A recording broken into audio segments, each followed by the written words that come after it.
Appreciate you. Has this just been crazy for you? What's it been like? Yeah, crazy for sure, but super fun. I don't know. I don't really mind media too much. I think it's fun. Yeah, kind of what you expected. I asked first-timers here, what's it like? Is it as crazy as they thought? About what you thought? Yeah, it's about what I expected for sure. I mean, just answering questions all day, just try to enjoy it. Carson, we followed you, obviously got to follow you all through high school being in Jacksonville. And I've said this many times. We're in a world where nobody waits their turn anymore. Nobody does. The portal, you know this. You waited your turn, and it paid off last year, and it's really going to pay off this year in the draft and with the season. What was that like? How were you able to be so patient in a world where nobody else is? I think I've always been super patient my whole entire life. I don't know why. It's just kind of how I was raised. It was kind of instilled into me. But with that being said, obviously it was very difficult. It was difficult to wait for those 3 years, and finally that fourth year I get my opportunity. But there was hope, and I always held on to that as I, went through those first 3 years. And then ultimately getting into that fourth year, all that preparation that I had put in, I had confidence because I knew what I was capable of going into that fourth year. So I think ultimately waiting for my turn built me into the quarterback that I am today. Carson, Kirby brought up that UAB game back in 2021 where you would have had the opportunity to become the starter. When you look back at where you were mentally and physically there, where you are now, walk us through the emotions of what transpired after that game where a lot of people thought you'd seize the starting role then to where you are now about to enter your second year as that starter. Yeah. I mean, that moment, I think really shaped who I am today. Now, it also could have done the exact opposite. There's two paths that I could have taken from that, and one of them would have led to the destruction of me, and the other one is where I'm standing and sitting in front of you now. After that, I mean, that was one of the lowest points of my life, 100%, as far as mentally, emotionally. I mean, I was distraught about it, but it also made me, kind of hit a reality check and look inwards to myself and see, okay, where can I get better? Where can I improve in this? Where can I improve in that? And ultimately, like I said, that moment led me down this path to where I'm sitting in front of you today. So I don't regret anything about it, and I don't wish that anything changed. Carson Beck with us, the Georgia quarterback.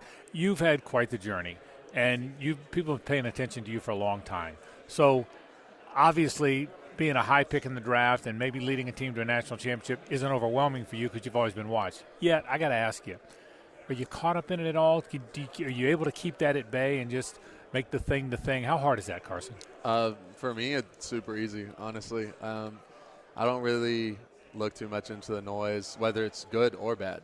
I just don't. I don't do noise. I don't do pressure. I don't do expectations. And for me, there's no expectation or there's nothing that anybody could say about me or put on me that I haven't already put on myself, and probably even more. So there's nothing that anybody could ever say to get into my head because I've been harder on myself, and that's just how I've always been my whole entire life. But also for me, I'm very externally focused. I very much put my focus on my teammates. I very much is how can I play to make the people around me better, right? And when I do that, it eliminates everything from the outside because I'm not focused on what people have to say about me. I'm focused on my teammates and how I can ultimately make them better.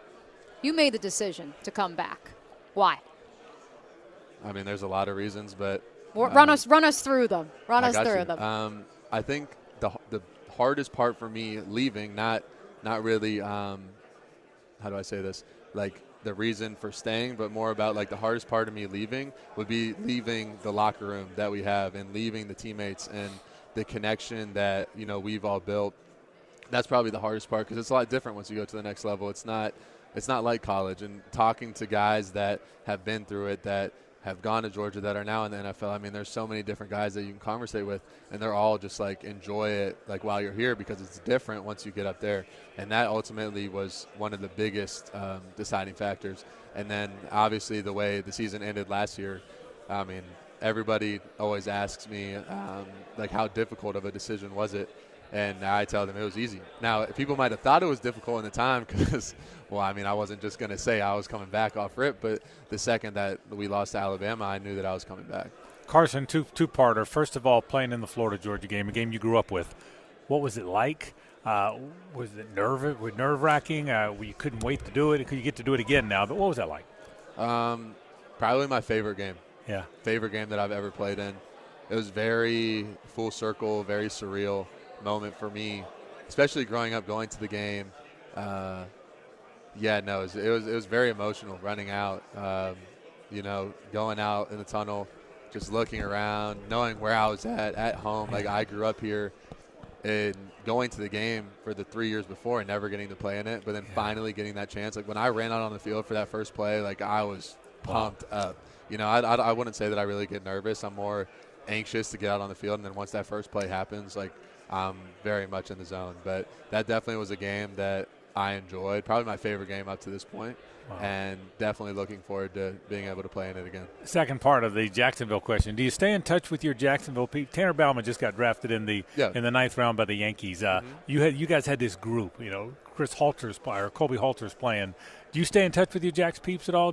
Every now and then. We don't talk a ton. Obviously, life has taken us in all these different directions, but obviously I still keep up with all of them and super excited for all their successes. Well, of course, we're very appreciative of your time. Carson Beck, the quarterback for the University of Georgia, formerly of Mandarin High School. But part of why you're here, too, is to introduce us to the 2024 Georgia roster. You guys certainly had some exciting additions, ranging from a name I know that the Gator fans listening right now are very familiar in Trevor Etienne, to a litany of others. Walk us through the weapons that you will have at your disposal, who you're most excited about for this fall. Yeah, for me it's hard to even pick out people specifically.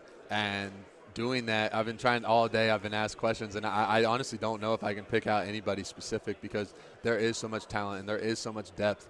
And I think that's what makes me so excited about our offense and so excited about the team.